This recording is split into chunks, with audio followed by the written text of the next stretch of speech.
Welcome to this lecture on leadership and decision making in human service organizations.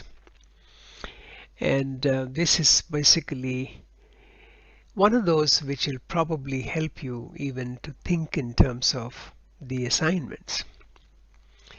I know there's a little bit of discussion around the assignments, and people do want me to start lecturing on the assignments, and I'm hesitating to do so for two reasons. Until about 23rd of this month, 23rd of April, you still have the last date to submit the very first little brief short summaries of those three of them, three of those readings that you have done.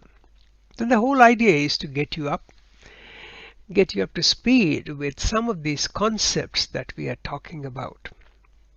Certainly some of you are fortunate to get hold of some textbook or the other, and the others of course are obviously using some of these lectures.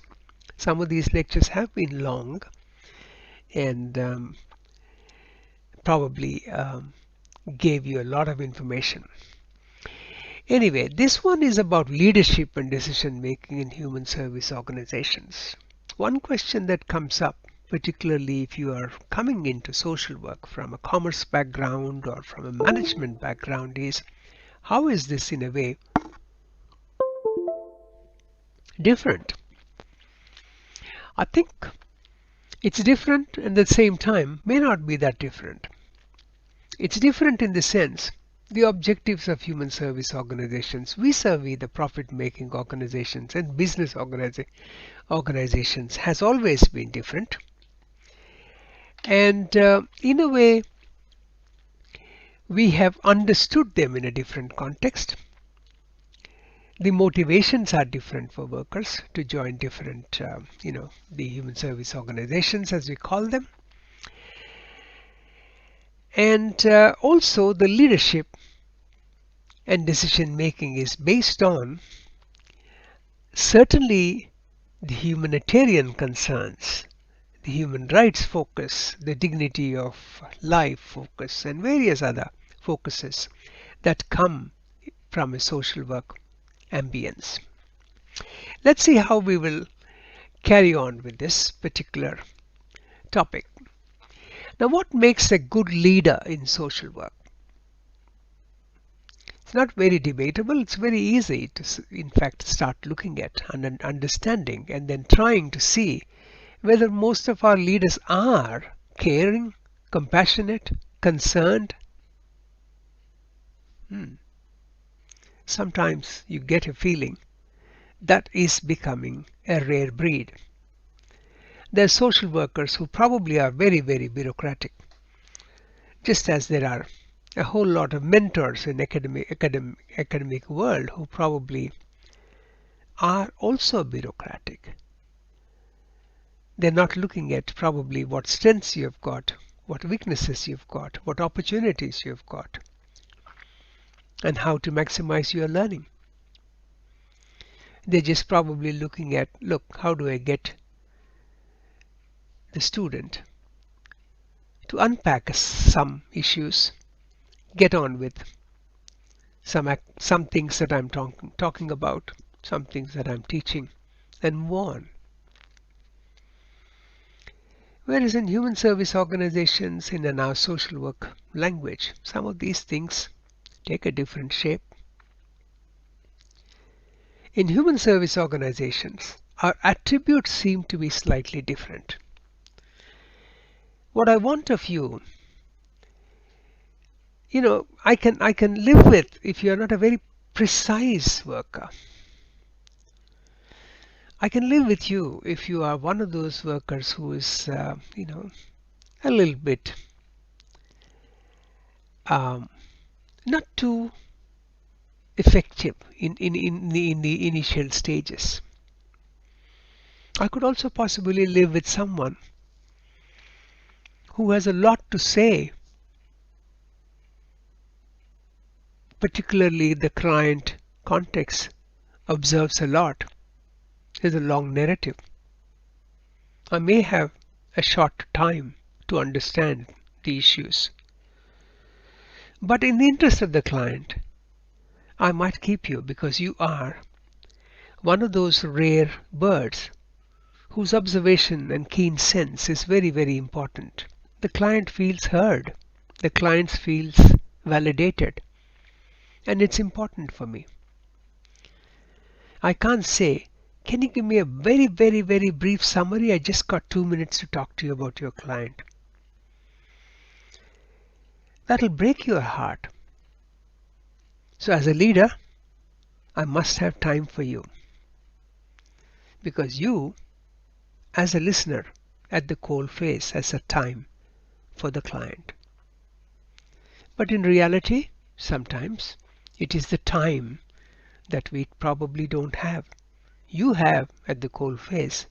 I may not have as a team leader, because I may deal with a flock of people who are at the coal face. So there are some random words that will appeal to us in social work. In fact, it shouldn't be called random. They're very, very important words, but I've chosen them randomly. Caring, compassion, concerned, and very, very clearly, timely, able to take risk. Able to take risk comes up very, very often when we are in rural areas and when we ought to be working with people in child safety, in mental health, in disabilities, in social work relating to domestic violence, in dealing with, sheds, in dealing with organizations which are dealing with prisoners and their welfare. All those things come up.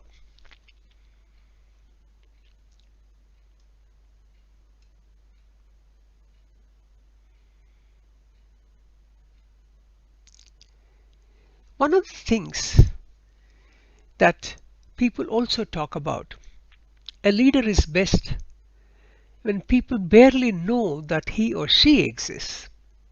At that point of time, 600 BC, when Lao Tzu wrote this, probably, he meant she or she meant he. Not so good when people obey and acclaim him, worst when they despise him, fail to honor people, they fail to honor you. But of a good leader who talks little, when his work is done, his aim is fulfilled, they will all say, we did this ourselves. That's a very beautiful way. You need to feel the community saying that at the end of the day. If you're involved in cyclones, if you're involved in relief work, you will know when volunteers speak at the end of the day, when the camp gets closed. One after the other, when people speak, they say, thank you very much. Of course, they do praise the leader. But the leader at the end says, look, I couldn't have done this without you. And each of them will start saying, Martha, Cecilia, everybody. Take everybody's name in the community. You feel obliged to take. You feel, it's not, obligation is not just, probably it's not the right word. You feel gratitude. And that gratitude fills up. So a leader is one who takes a community with him. A leader is one who takes a group and the team with him. And that's the way you need to interpret this particular lecture as well. So what's leadership all about? It's not about doing things right, but about doing the right things. That there is a difference in that.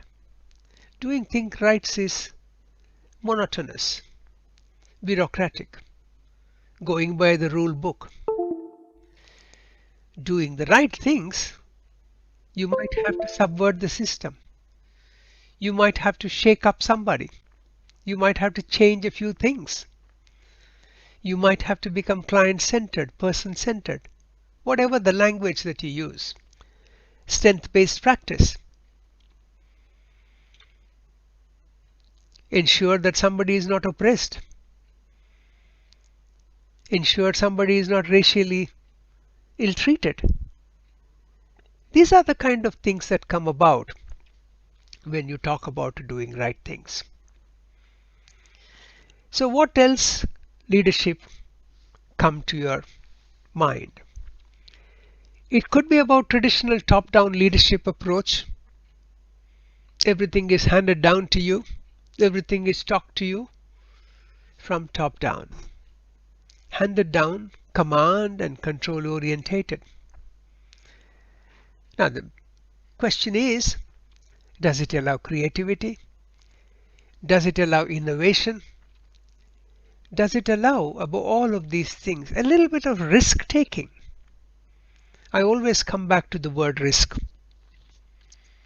I think we will have a lecture on risk in social work, probably even in a managerial context, but if not, at least I'll put up something around that. Risk taking is all about our ability to predict the future based on the resources that we have got, based on the capacities that we have got, and what we think that the client could use, the client could do, the client could benefit.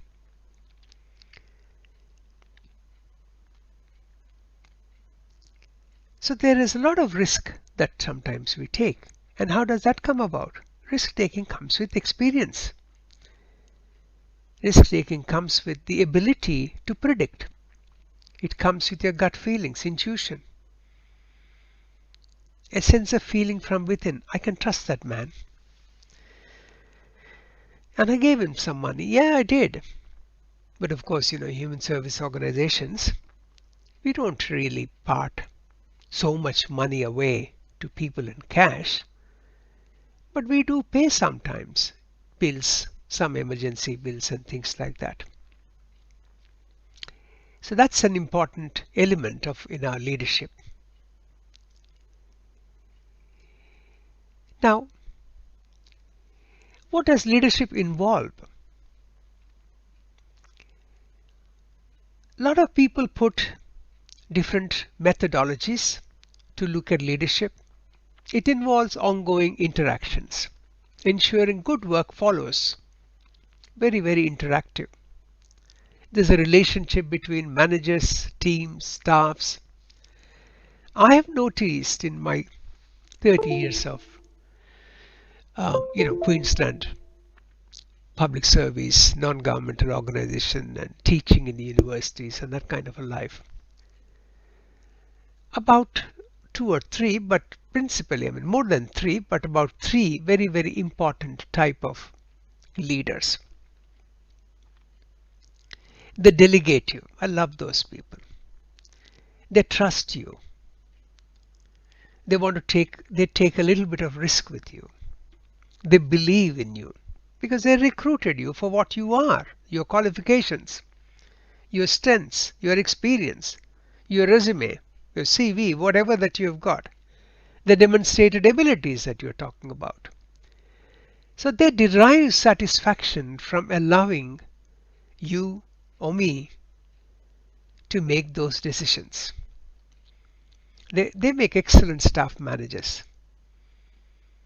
You don't need another human resource manager. You have a loving, caring team leader, a general manager who knows what the job is all about, a general manager who can be very, who apologizes to you when she is unable to meet some of the client needs that you're talking about.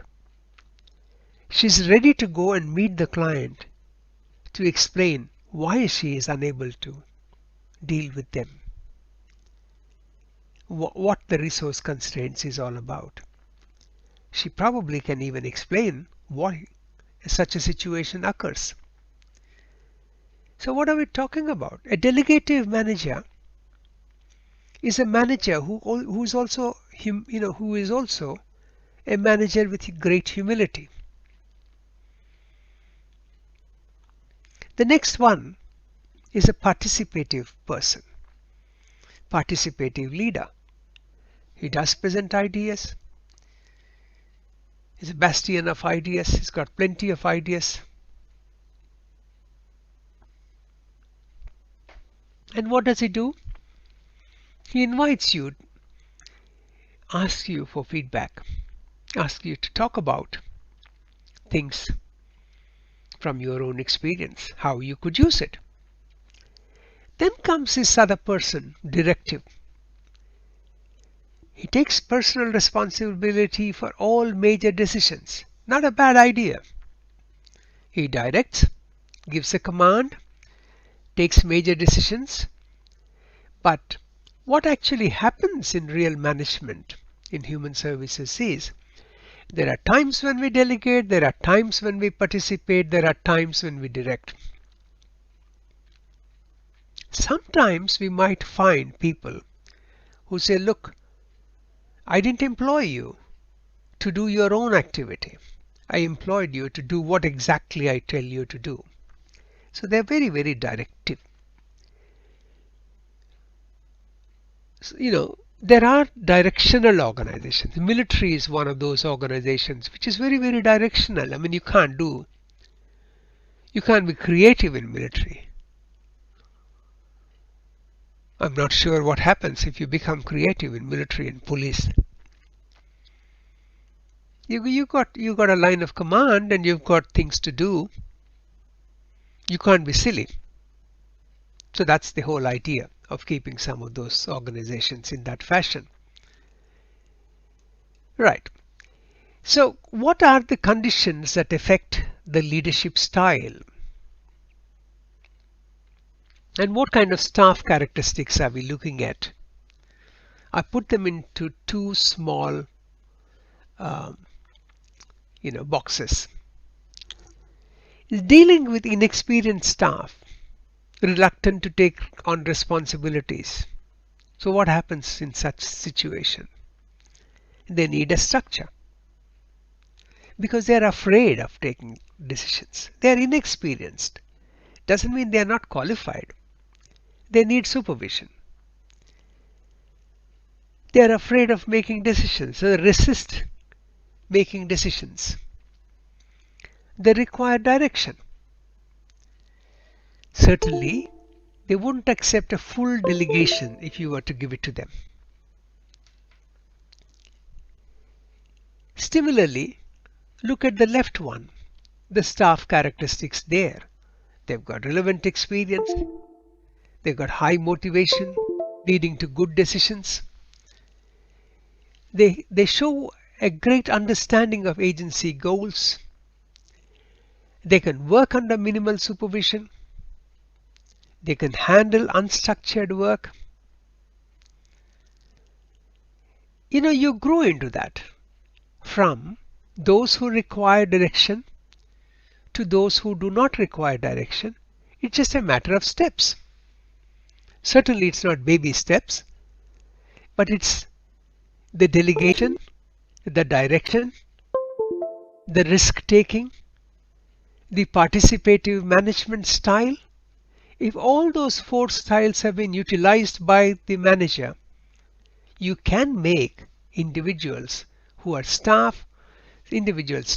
are inexperienced but certainly qualified to get out of their comfort zone of I'm not going to make a decision on this. I'm going to make a decision only when I'm not going to make decision at all, to a situation where I could make a little bit of delegation. I could make a little bit of decision. So they may not accept a full delegation there, but over a period of time, creative workers, innovative workers, how do you build them? You build them through those four earlier styles that I talked about: delegative, participative, directive. And of course, that's how we let people manage ambiguity. Human service organizations sometimes are everywhere, not geographically. Like Their scope sometimes is defined and yet undefined. What can I do? I always think in a human service organization as one who is looking at, I wish I could do that as well. I'm not getting, I've got a client who needs some parenting advice at this point of time because his child has come into care. And while the child is in care, I want to make sure that parents get some tips, some behavioral issues. They could sort it out themselves. They could need training. But the training companies are telling me there's a big wait list on it. It doesn't take me long to do that kind of a training. But my organization doesn't have that mandate. So there are these things that happen. You have a child in protection in Queensland. You've got parents. You've got grandparents all the way in Western Australia. Things have happened bad. The only person that you could contact who could probably provide some care for a little while is grandparents. It's taking a little bit of bureaucratic time to organize. And then you'll be thinking, oh, could we not do this quicker than this? Could a worker not jump into the plane along with the kids, go there, organize it all? Do we have to have so many teleconferences to feed the ego of bureaucracy? These are the kind of questions which at coalface we'll be thinking. But an organization is a system. Some people like the word last time when I used the word cogs in the wheel, all the spokes in the wheel. All of them have a function. Otherwise the wheel collapses. The cycle will not function. So that's the kind of affecting leadership attributes that we need to probably understand and move on with. Okay, what do we expect from our leaders, particularly social work managers who are working in different areas? Now, social work managers are increasingly asked these days to show an outstanding ability in articulating a futuristic orientation or a direction.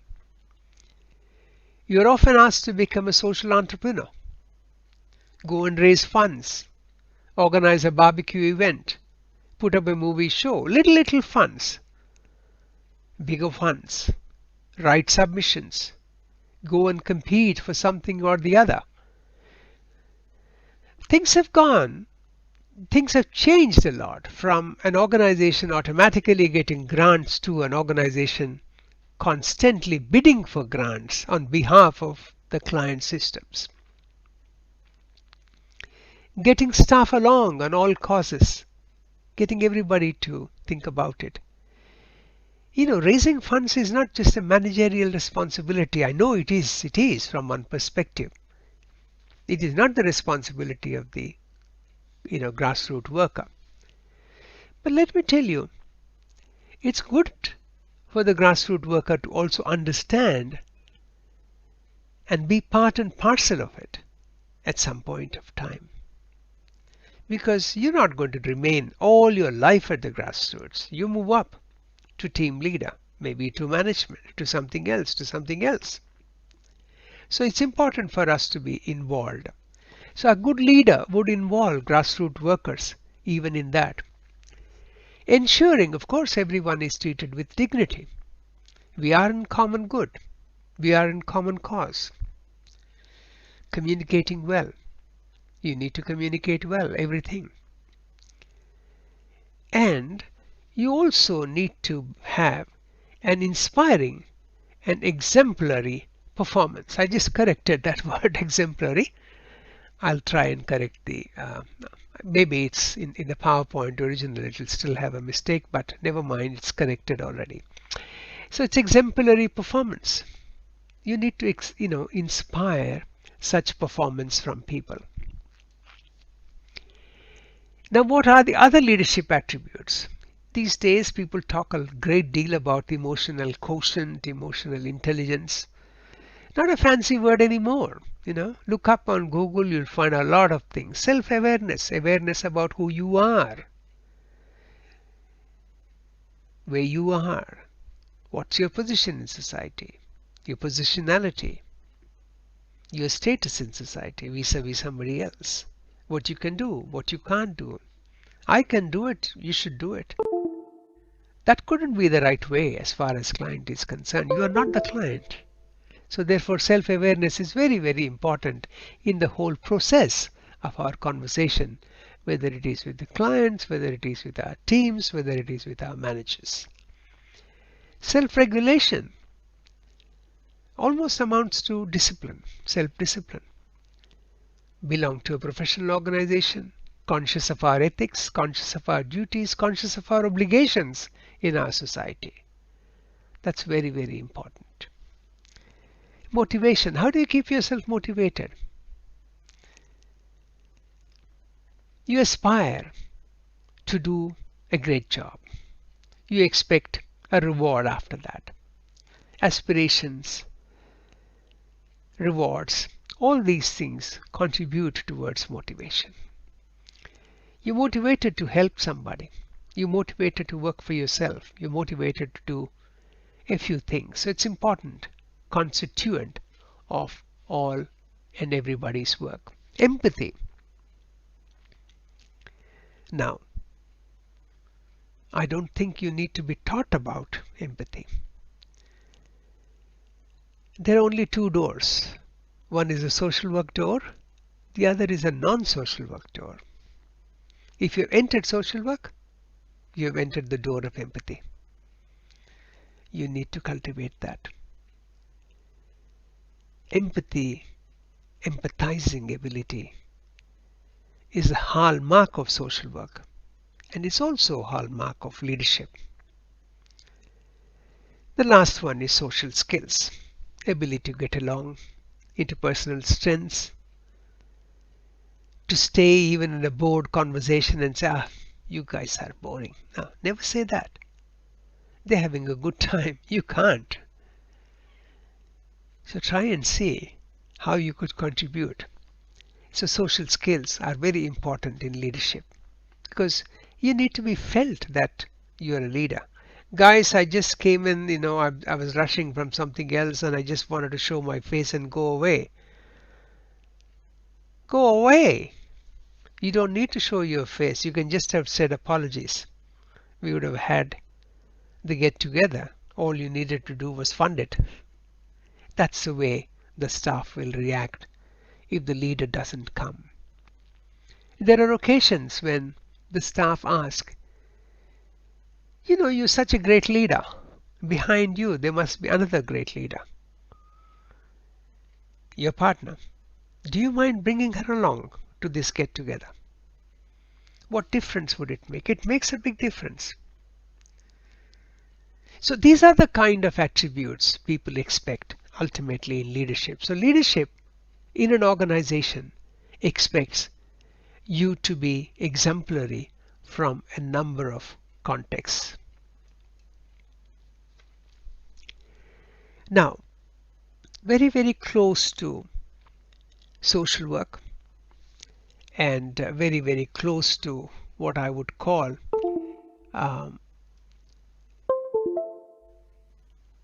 it's called transformational leadership. Very beautiful word. Now, the transformational leadership, I'll just bring it down here. The transformational leadership, perhaps social work leadership is most closely aligned with the model of transformational leadership, a style in which the leader identifies the needed change, creates the vision for that change, inspires and guides others to work towards that change, and executes the change as a team. So he does have all of us in that process. If you choose social work as a career, you already possess the desire, the ambition, the vision, and the drive to do great things. Beautifully said. Elizabeth Clark And Becky Cobbett, this is an extract from Social Work Leadership. What is a leader? Are you one? Can you become one? And I think those questions resonate throughout this particular presentation. They're meant for you in such a way that you could look up to these ideas from this one. So there's a reference there on the internet. You can find it. And I've chosen more internet references because I'm a bit tired from the understanding that their textbooks are not there, and some of those readings are old and antiquated. Look, let's make the best of it. I know what I'm teaching. I know my subject matter, and I want to ensure that your journey in this particular area is as smooth as as it could be, with all the ups and downs that you would otherwise have. Right. The next one is about transformational leadership. In the same thing, Clark and Cobbett also do bring to our notice that there are further attributes. And what are those further attributes? One of them is insight and understanding of human behavior, and ability to help others develop and succeed. Capacity to see situations from various perspectives. A strong ethical framework. Respect for diversity. Participative decision making.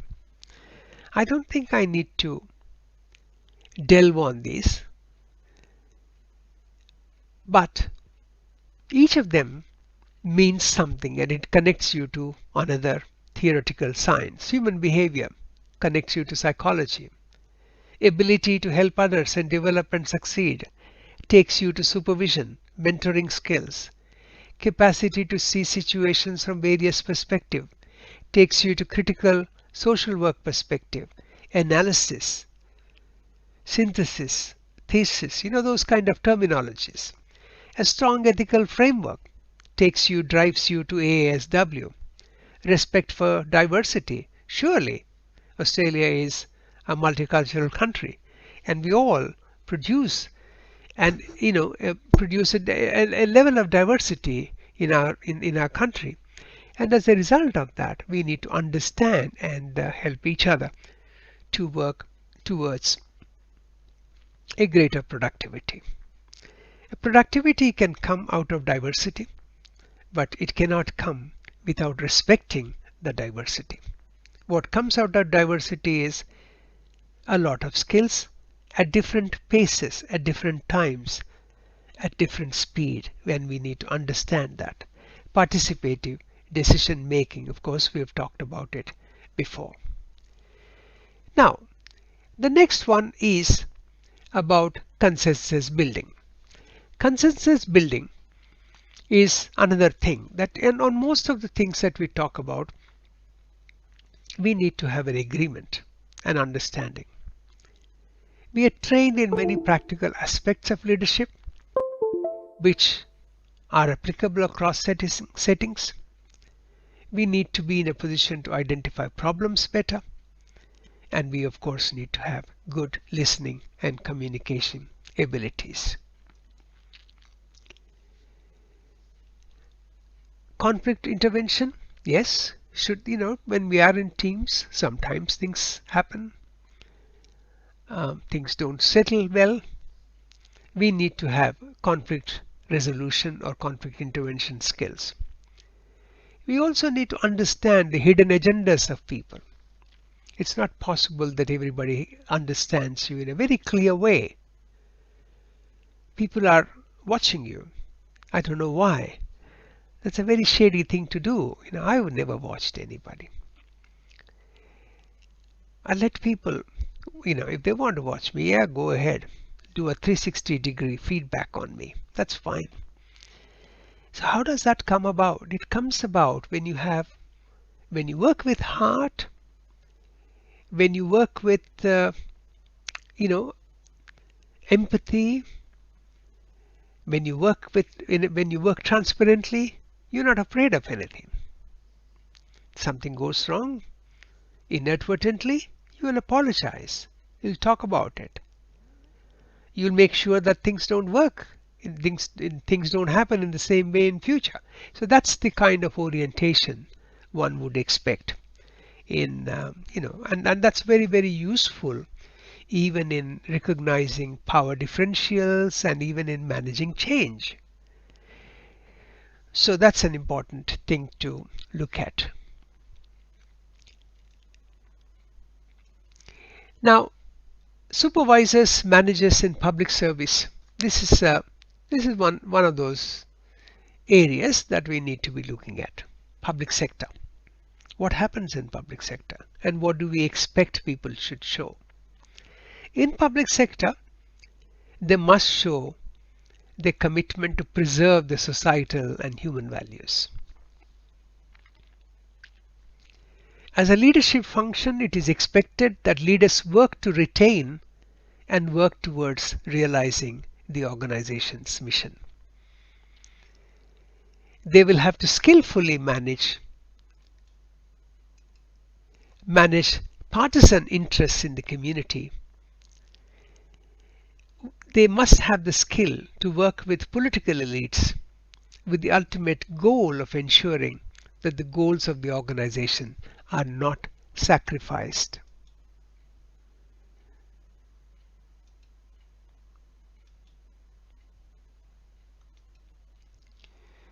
With the goal of, yeah, that's fine. The next one, frontline workers in public service organizations. What happens to them? Even at the front level or coal face,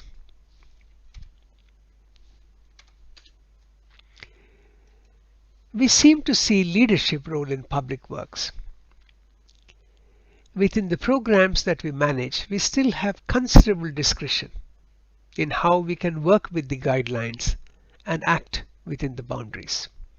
So in other words, even if we are at the coal face, we seem to be the ambassadors of the organization.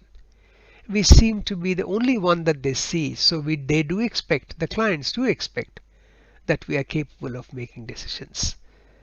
As the front officers of the department or agency, we also have enormous responsibility. Therefore, I urge that we ought to exercise our leadership responsibility with clients and others. Undertake our work in an accountable manner.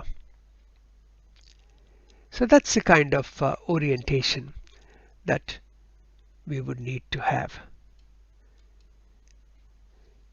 Leadership in action is always shared. Team leadership, a cluster of workers, always has shared goals. We talk about interdisciplinary teams, pathologists, speech pathologists, psychologists, occupational therapists, physiotherapists, nurses, recreational therapists, social workers, a whole lot of people. In the IS, we got supports coordinator plus a whole lot of other people. So leadership that energizes the group or team or the organization. What does that do? It helps group understand its potential. Kinetic energy, very important, and power. It integrates and articulates a vision of the group. It certainly acts as a trigger or stimulus for action.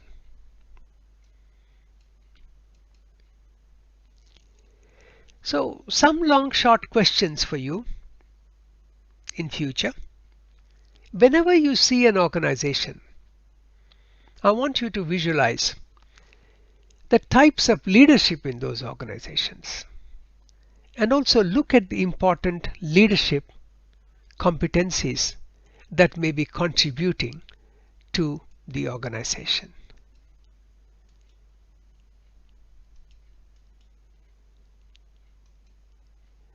Right? Okay, so that ends our little conversation today on leadership and decision making. Hope this was good and it was useful to you. I look forward for any comments that you might want to make. You can make those comments through the Moodle itself, or maybe, I prefer if you write to me in an email. You all have my email anyway. And Hopefully we will have more discussions on the concepts first, and then I'll come to your assignments and the questions related to the case study. Thank you very much for that.